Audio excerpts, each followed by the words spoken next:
Baik saudara yang dikasihi Tuhan, pagi hari ini langsung saja saya akan berbagi sharing dengan saudara semua satu pengajaran firman Allah yang pagi ini saya berikan judul kenikmatan Tuhan. Langsung saja kita baca ayatnya saudara ya. Dalam Amsal pasal 27 kita sama-sama baca pada ayat yang ke-7. Amsal 27 ayat yang ke-7 saudara. Mari kita sama-sama baca ayat ini dengan keras. Suaramu sampai terdengar di telinga kita masing-masing, terdengar di telinga saudara. Sama-sama kita baca Amsal 27 ayat yang ke-7, 2, 3. Orang yang kenyang menginjak-injak madu, tetapi bagi orang yang lapar segala yang pahit dirasakan manis. Saya akan mencoba menyampaikan hal yang pertama sama saudara. Lihat gambar PowerPoint yang pertama dulu. Bahwa betapa pentingnya setiap kita itu sesungguhnya mengecap, merasakan, menikmati kenikmatan Tuhan dalam hidup kita. Saya ulang saudara ya. Ini hal pertama yang menjadi basic dasar pelajaran firman Tuhan pagi ini. Ya, saya sodorkan yang pertama, pelajaran pertama begini buat kita. Bahwa betapa pentingnya sesungguhnya setiap kita itu bisa mengecap, merasakan, menikmati kenikmatan Tuhan dalam kehidupan setiap kita. Pertanyaannya adalah begini, mengapa ini penting? Mengapa hidup kekristenan kita itu sangat penting untuk kita bisa mengecap, untuk kita itu bisa merasakan, menikmati kenikmatan Tuhan? Apa pentingnya kekristenan kita itu menikmati kenikmatan Tuhan dalam kehidupan kita masing-masing? Anda lihat ini alasannya. Karena semuanya kita tahu, saya pikir semua kita orang Kristen kita mengertilah hal ini. Semuanya kita anggap, kita tahu tentang bahayanya dosa. Kalau kita baca dalam Roma pasal 6 ayat 23, upah dosa itu adalah maut. Jadi setiap kita sesungguhnya mengerti dan tahu akan daya hancurnya dosa. Semua kita paham mengerti akan bahayanya dosa. Ketika kita menikmati dosa, kita tahu bahayanya. Saya tulis di bawahnya, ini persoalannya saudara ya. Kita ngerti bahaya dosa, kita tahu daya hancur dosa, membuat kita binasa masuk neraka, dibakar di api yang kekal.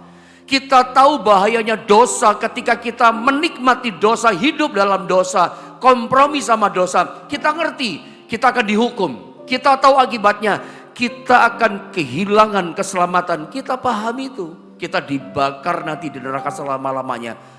Daya hancur dosa bahayanya luar biasa. Paham kita. Tapi ini persoalannya. Kenapa banyak orang masih kompromi dengan dosa? Kenapa banyak orang itu gak mau melepaskan dosanya dan tetap rela mau menikmati dosa dia buat? Di bawah saya tulis di gambar ini, dosa itu ini sebabnya ya. Karena dosa itu ternyata menawarkan dan benar-benar menjanjikan yang namanya kenikmatan. Ngerti bahaya dosa, tapi kita gak mau lepas dari zona. Tahu bahaya daya hancurnya dosa, tapi kita gak mau putus hubungan dengan dosa itu sendiri. Kenapa? Dosa itu ternyata menjanjikan, menawarkan, memberikan yang namanya kenikmatan juga. Saya mau tanya sama saudara, lihat gambar ini.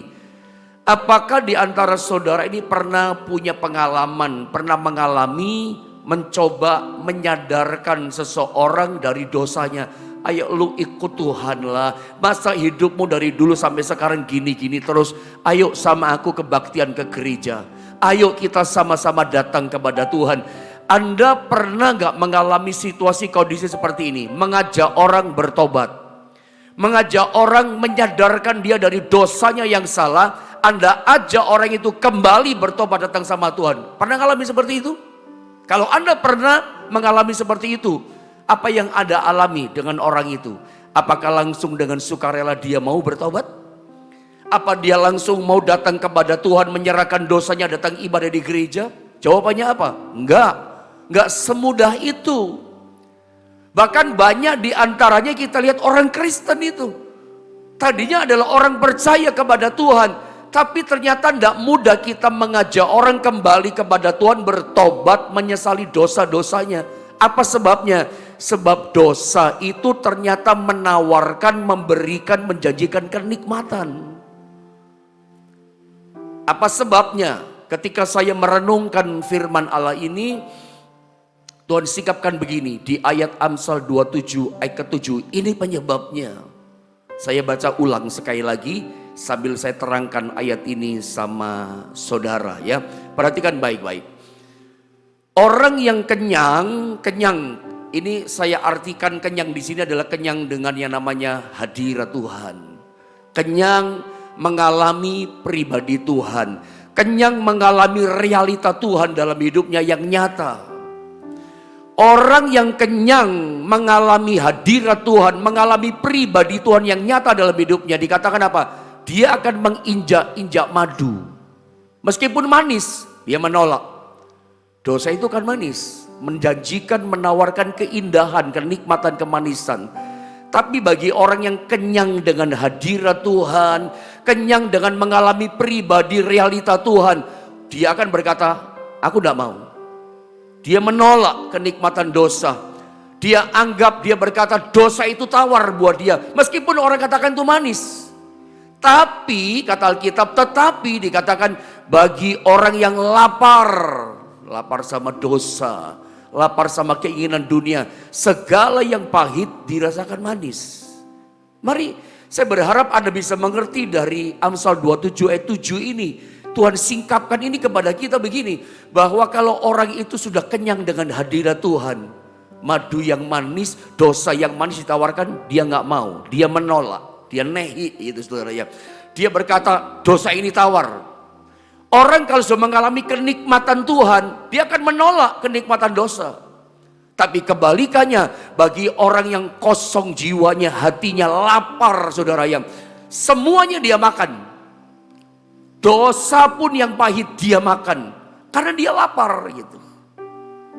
Makanya kalau Anda lihat sekali lagi saya mau tekankan di sini gambar ini. Dari apa yang saya terangkan saya yakin banyak orang tahu, semua Anda tahu tentang bahayanya dosa. Dosa itu menghancurkan. Dosa itu punya daya hancur. Karena Roma 6 ayat 23 katakan sebab upah dosa itu maut, binasa kita. Kita tahu daya hancurnya dosa membuat kita masuk neraka. Membuat kita kehilangan keselamatan yang indah dari Tuhan. Tetapi kenapa ya gitu ya? Orang tahu bahayanya dosa, saya kasih gambar di sini berikutnya. Tapi mengapa ya orang termasuk orang Kristen di kebanyakan menjadikan dosa itu menjadi pelariannya? Saya rasa Anda tidak asing lah dengan apa yang saya katakan ini pada saudara. Sudah ke gereja bagus, sudah ikut Tuhan, bahkan jangan-jangan dia sudah melayani Tuhan gitu loh. Tapi misalnya begitu dia kena problem, begitu dia kena masalah, ya, masalah dengan rumah tangga, dengan istrinya, dengan suaminya, dia punya masalah dengan keuangannya, terpuruk bisnis pekerjaannya. Nah seringkali orang itu pelariannya kemana? Seringkali dosa itu dijadikan pelarian sama dia. Kembali kepada kehidupan lama. Kembali kepada dosa-dosa yang lama yang dia ngerti. Ini punya daya hancur membinasakan dia. Bikin dia binasa di alam yang kekal sana. Tahu bahayanya. Tapi ada banyak orang mengapa menjadikan dosa itu menjadi pelariannya dia, pelampiasannya dia. Ada konflik sama keluarga gitu. Kembali kepada dosa, berzina misalnya. Mabuk-mabukan kembali, judi lagi. Yang dia tahu dosa, dia malah sengaja bikin buat itu, malah nantangin Tuhan kayaknya. Selalu ada banyak orang di dunia ini yang saya soroti adalah orang Kristen juga, orang percaya juga, bisa jadi dia terlibat pelayanan, selalu menjadikan dosa itu pelariannya. Selalu begitu bolak-balik, jatuh, bangun, bertobat, kumat lagi. Kenapa sih orang jatuh bangun dalam dosa? Pelariannya kepada dosa. Sederhana jawabannya dari yang kita baca tadi, dari kita pelajari barusan tadi. Karena batinnya lapar, batinnya kosong. Lapar, semuanya dia makan. Dosa yang pahit pun dia makan. Tapi kalau orang kenyang ngalami hadirat Tuhan, dia tolak yang manis dari dosa. Nggak mau. Makanya saya kasih gambar PowerPoint ini dan lihat. Kenikmatan dosa, makanya untuk bisa melawan itu saudara ya. Kenikmatan dosa ternyata hanya dapat dilawan oleh kenikmatan yang lebih hebat, yaitu kenikmatan Tuhan. Pertanyaan saya, sudahkah saudara semua menikmati kenikmatan Tuhan? Sudahkah saudara merasakan ya keindahan realita hadiratnya dalam hidup kita? Mengalami pribadi Tuhan ketika kita berada pada titik ini, mengalami hadiratnya, kenyang dengan hadiratnya. Ketika kita berada pada situasi titik ini, kita bisa berkata tidak kepada dosa. Benar saudara, kita bisa berani menolak dosa. Kita tidak akan berjinak-jinak lagi, kita tidak akan kompromi lagi dengan dosa. Orang yang kenyang menikmati hadirat Tuhan dalam keseharian hidupnya, pada posisi titik ini dia bisa berkata tidak kepada dosa. Kenapa? Dia sudah mengalami kenikmatan yang lebih tinggi, kenikmatan yang lebih hebat, kenikmatan yang lebih indah daripada kenikmatan dosa. Dosa memang indah, tapi pribadi Tuhan jauh lebih indah. Mengalami pribadi Tuhan jauh lebih hebat. Jadi kita ngerti ya, setan itu selalu menawarkan keindahan. Anda ingat kisah Injil Matius pasal yang keempat, pencobaan yang ketiga, nggak usah dibaca ayatnya, apalah kita ya. Yesus dibawa ke gunung yang tinggi. Lalu iblis menunjukkan kepada Yesus kerajaan dunia dengan segala keindahan dan kemegahannya, itu kata Alkitab. Lalu iblis berkata begini kepada Yesus, semuanya ini keindahan dunia, kemegahan dunia yang kau perlihatkan kepadamu, aku berikan semuanya kepadamu. Kata iblis kepada Yesus, asal, kata iblis, kamu sujud menyembah kepadaku. Anda tahu apa jawaban Tuhan? Enyahlah engkau iblis dari hadapanku, sebab ada tertulis, engkau hanya menyembah kepada Tuhan Allahmu, dan hanya kepada Dia saja kamu sujud menyembah. Itu kata Tuhan. Jadi jelas saudara ya, dalam ayat ini Tuhan katakan, enyah engkau iblis. Iblis gak bisa kalahkan Yesus, karena Yesus itu adalah pribadi Allah sendiri. Kalau kita pun kenyang mengalami hadiratnya Tuhan, kita pun bisa seperti Yesus, bisa berkata tidak kepada dosa. Karena yang dia tawarkan keindahan. Jadi pantesan ya, ada banyak orang yang aktif kebaktian, tapi ternyata dia jatuh bangun dalam dosa. Karena setan menawarkan kenikmatan dalam dosa itu.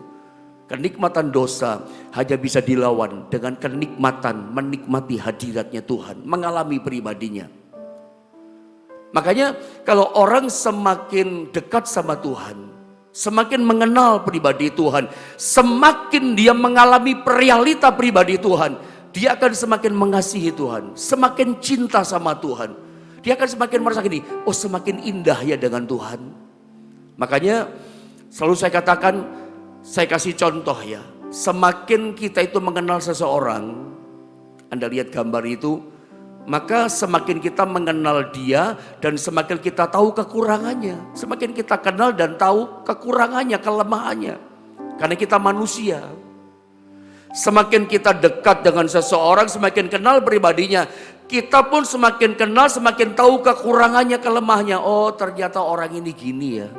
Contohnya ketika kita menikah dengan pasangan kita, ketika kita menikah dengan suami, dengan istri kita masing-masing, begitu kita satu rumah dua jadi satu, tinggal satu rumah satu atap, semakin kita kenal pasangan kita, semakin kita tahu juga kekurangan pasangan kita, kelemahannya pasangan. Namanya kelemahan itu mencolok, ya. Semakin kita dekat dengan seseorang, bergaul dekat dengan seseorang, semakin kita tahu kekurangannya. Itu kalau manusia. Saya suka katakan, beda dengan Tuhan, beda dengan Dia. Kalau kita semakin kita mengenal Tuhan, semakin kita bertumbuh dalam kekaguman dan semakin kita cinta kepada Tuhan lebih dalam, saudara ya. Itu yang terjadi sama kita. Ini penting menurut saya. Karena kenikmatan dosa hanya bisa dilawan dengan kenikmatannya Tuhan. Dan kita itu semakin menikmati kasih Tuhan, semakin kita jatuh cinta sama Dia. Karena kita semakin, gini loh, semakin kita percaya sama Tuhan, semakin bergaul karib sama Tuhan, semakin kita menikmati kenikmatan dekat cinta dengan Tuhan, itu kita semakin kagum. Semakin jatuh cinta lebih dalam sama Tuhan. Karena kita bukan makin kenal, bukan makin tahu kekurangannya. Yesus gak punya kekurangan. Kita semakin tahu, tambah kelebihannya. Besok lagi kita makin tambah kekaguman kita. Ternyata makin maju satu langkah dalam Tuhan, makin indah ya dia. Makin kita kagum, makin kita mengalami sesuatu yang lebih dalam. Makanya membuat kita kagumnya lebih dalam. Makin kita melangkah maju mencintai Tuhan, makin kita jatuh cinta sama dia. Karena Tuhan bagi kita makin indah, makin kagum kita. Kemarin kita disembuhkan, sekarang kita dipulihkan kesehatan kita. Besok dibuat apa lagi sama Tuhan? Yang kita lihat bukan kekurangan, yang kita lihat apa? Makin kagum kita sama Tuhan. Beda sama manusia. Makanya saya berharap kita semakin mendalam dengan Tuhan. Nah, ada banyak orang tidak mau melangkah lebih dalam.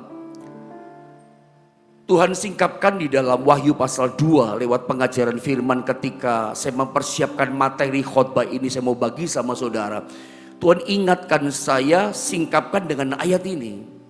Wahyu pasal yang kedua ayat 2 sampai 5, saya baca saudara ya. Dikatakan begini oleh firman Allah. Aku tahu segala pekerjaanmu, baik jeripayahmu maupun ketekunanmu. Ini jemaat di Efesus. Tuhan katakan apa? Aku tahu bahwa engkau tidak dapat sabar terhadap orang-orang jahat. Bahwa engkau telah mencobai mereka yang menyebut dirinya rasul. Tetapi yang sebenarnya tidak demikian. Bahwa engkau telah mendapati mereka pendusta. Dan engkau tetap sabar dan menderita oleh karena namaku. Jemaat Efesus jemaat yang luar biasa kriterianya ya. Dan engkau tidak mengenal lelah, berjuang untuk Tuhan, gak kenal capek. Namun demikian kata Yesus, aku mencela engkau, disoroti sama Tuhan, ditemplak, dikoreksi sama Tuhan. Namun demikian aku mencela engkau sudah giat, sudah sabar menderita, gak kenal lelah untuk melayani pekerjaan Tuhan. Tetap dicela sama Tuhan. Namun demikian aku mencela engkau. Kenapa dicela sama Tuhan? Karena ini engkau telah meninggalkan kasihmu yang semula. Terus dikatakan apa? Sebab itu ayat yang kelima, ingatlah kata Tuhan, betapa dalamnya engkau telah jatuh. Jemaat Efesus mengalami kejatuhan kasihnya. Bertobatlah kata Tuhan. Kembali kepada Tuhan, bertobat. Dan lakukanlah lagi apa yang semula engkau lakukan. Jika tidak demikian, aku akan datang kepadamu. Dan aku akan mengambil kaki dianmu dari tempatnya. Jikalau engkau tidak bertobat, bangkit lagi kepada Tuhan. Kaki dian bicara apa? Kaki dian bicara terang dalam ruangan suci. Ini bicara kehadiran Tuhan dalam hidup kita.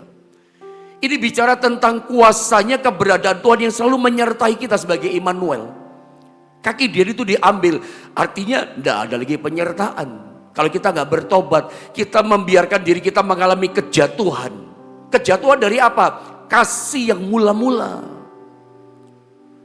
Saudara, jadi jemaat di Efesus itu pelayanannya hebat, ibadahnya mungkin nggak pernah bolong. Ya, baca Alkitab firmannya nggak pernah bolong. Tapi Tuhan katakan, aku mencela engkau.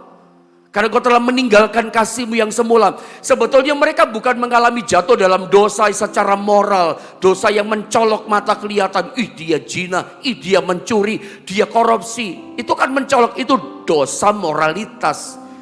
Jemaat di Efesus bukan jatuh dalam dosa moralitas. Dosanya dosa apa? Hatinya gak lagi sama Tuhan. Lagi ibadah, kerja keras, gak pernah kenal lelah melayani Tuhan. Tetapi ternyata hatinya mereka saat melayani, hatinya mereka saat datang sama Tuhan, hatinya gak sama Tuhan lagi. Langkah mereka gak seirama lagi dengan Tuhan. Makanya mereka dikatakan mengalami kejatuhan dari kasih yang mula-mula. Kembali saya ingin tekankan, saya suka mengajar sama saudara tentang kasih mula-mula. Saya ingin ulang sedikit tentang kasih mula-mula. Seringkali ini menjadi patokan orang Kristen. Tapi saya ingin coba luruskan maksud saya.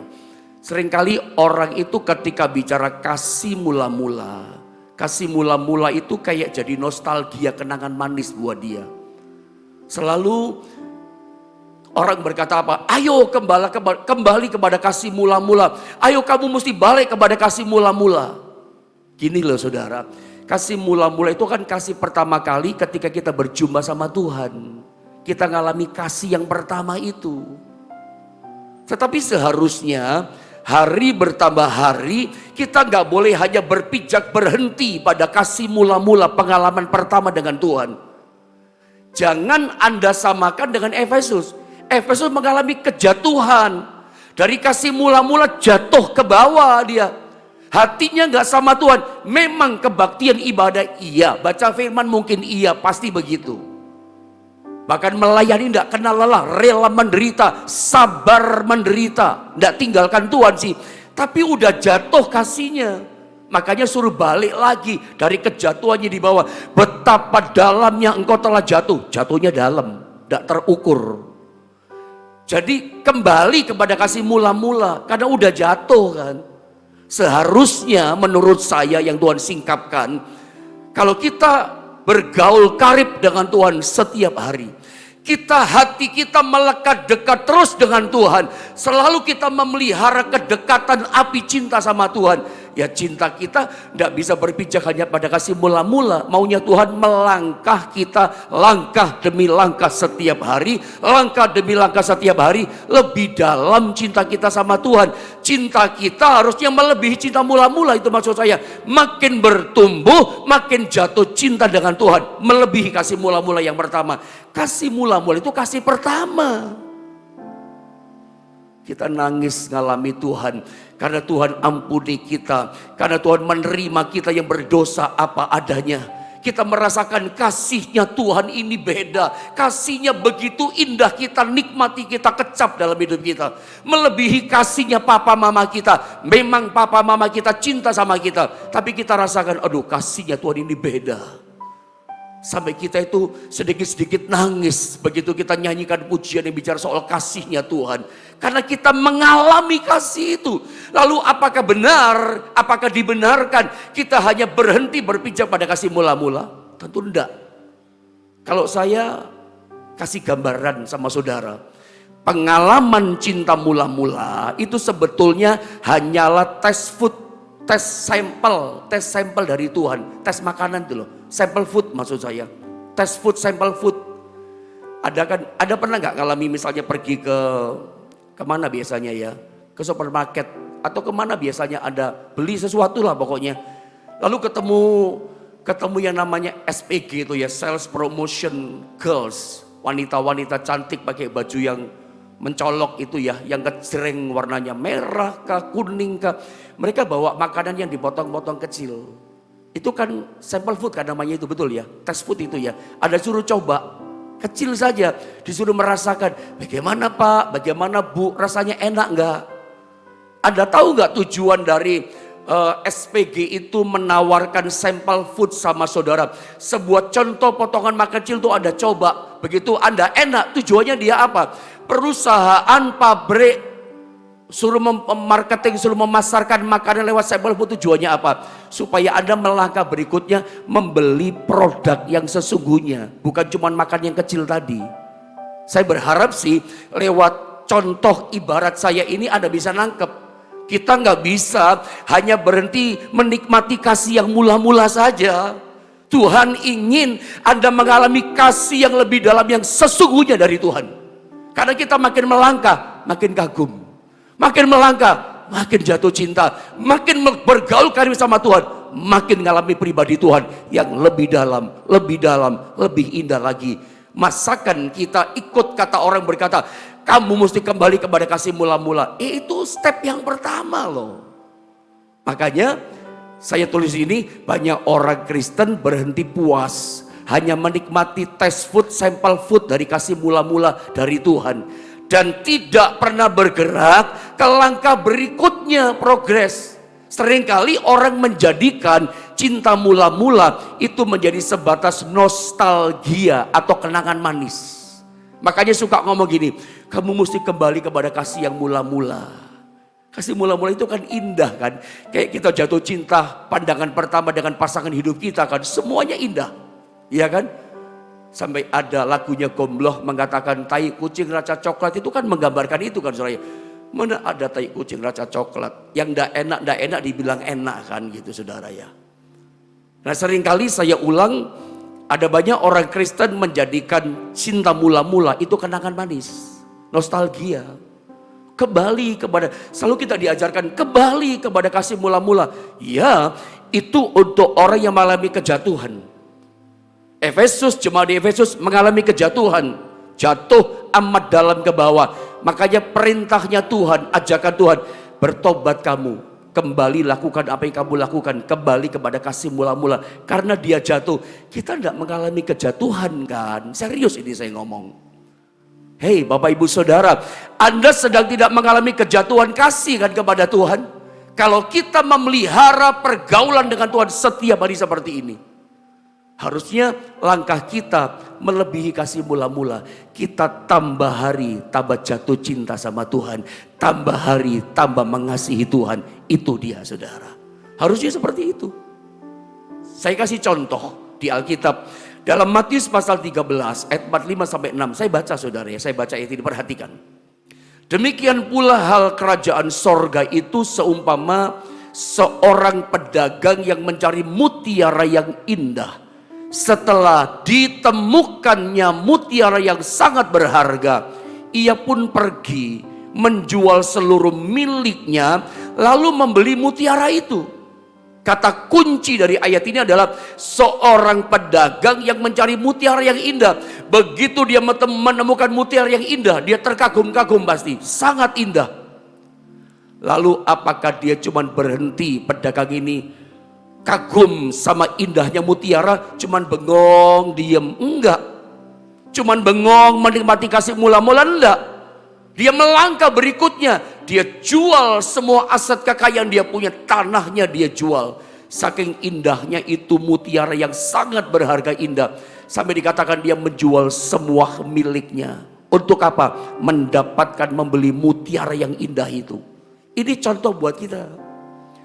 Apakah kita cuman kasih mula-mula cuma jadi nostalgia yang indah, cuma jadi kenangan manis yang indah, cuma terpaku kagum dengan pengalaman menikmati kasih mula-mula? Enggak dong.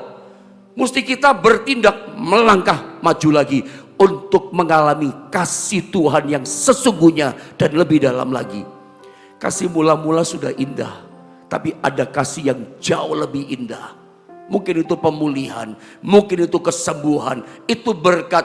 Tapi ada bisa mengalami kenikmatan kasihnya yang sesungguhnya dalam hidup setiap kita. Saya kasih contoh Rasul Paulus.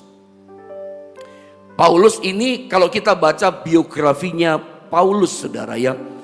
Paulus ini adalah contoh buat kita, seorang yang menikmati Yesus dalam hidupnya. Orang ini kan radikal. Coba Anda lihat gambar ini dengan cepat. Berikutnya Anda lihat gambar ini.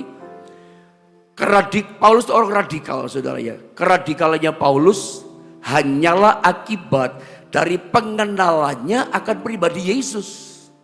Kekagumannya akan pribadi Yesus. Makanya orang ini radikal. Radikal dalam arti cintanya kepada Tuhan radikal. Bukan radikal bikin onar ya. Bikin radikal jadi teroris, merusak, merugikan orang. Bukan. Pelayanan Paulus itu radikal, cintanya kepada Tuhan Yesus yaitu radikal dia. Ada banyak tantangan, ada banyak kesulitan. Ada banyak dia ngalami namanya kesengsaraan, mau dibunuh, dimasukin penjara. Tetapi itu semua tidak menghalangi dia, membuat dia mundur untuk mencintai Tuhannya, melayani, mengabdikan hidupnya sama Tuhan. Dan keradikalan Paulus itu dimulai dia diterpa dengan cahaya dalam perjalanan ke Damsyik. Itulah kasih mula-mula yang pertama dialami oleh Paulus. Lama-lama bertumbuh itu kasih mula-mulanya. Saya ingatkan saudara ya, seharusnya kasih mula-mula kita tuh makin bertumbuh, makin progres, makin maju, makin cinta, makin lebih dalam, makin kita radikal mengasihi Tuhan. Itu terjadi pada Paulus. Jadi pesan saya, sampaikan pengajaran ini kepada yang lain juga. Karena menurut saya harusnya semua orang Kristen mendengar pengajaran firman Allah ini. Karena kebanyakan kita, pemahaman kita, kasih mula-mula itu sekedar jadi kenangan manis, nostalgia yang indah dengan Tuhan. Cuman kagum, harusnya melangkah. Kasih kita kalau kita bergaul karib dengan Tuhan harusnya lebih daripada kasih mula-mula. Lihat ayat ini, menjadi ayat yang terakhir buat kita perhatikan. Filipi pasal 3 ayat 7 dan 8. Firman Allah berkata begini, tetapi apa yang dahulu merupakan keuntungan bagiku, sekarang kuanggap rugi karena Kristus. Lihat ayat yang ke-8, malahan segala sesuatu semuanya kuanggap rugi karena pengenalan akan Kristus Yesus Tuhanku lebih mulia daripada semuanya. Oleh karena dialah, oleh karena Yesus Kristuslah, aku telah melepaskan semuanya itu. Keuntungan dianggap rugi, dia lepaskan semuanya dan menganggapnya sampah tidak berguna, supaya aku memperoleh Kristus. Esensi yang saya tangkap dari itu, dari ayat ini, orang ini terus mengejar Yesus, tidak puas dia. Dia ingin mengalami kasih yang lebih lagi. Dia ingin menikmati Tuhan lebih lagi, lebih dalam. Makin kagum dia sama Tuhan. Makin dia melihat kelebihannya Tuhan, keindahan Tuhan. Makin dia mengalami kuasa Tuhan, itu Paulus. Sampai dia rela melepaskan semuanya. Apa yang dulu merupakan kebanggaan bagiku, keuntungan bagiku, sekarang kuanggap rugi, sekarang kuanggap sampah semuanya untuk memperoleh mendapatkan Kristus dalam kehidupanku, kata Paulus. Saya mau cerita sedikit sebelum saya tutup ini khotbah, ini pengajaran firman. Saya punya seorang teman pendeta. Pendeta ini teman saya, udah jadi gembala dia sekarang seperti saya.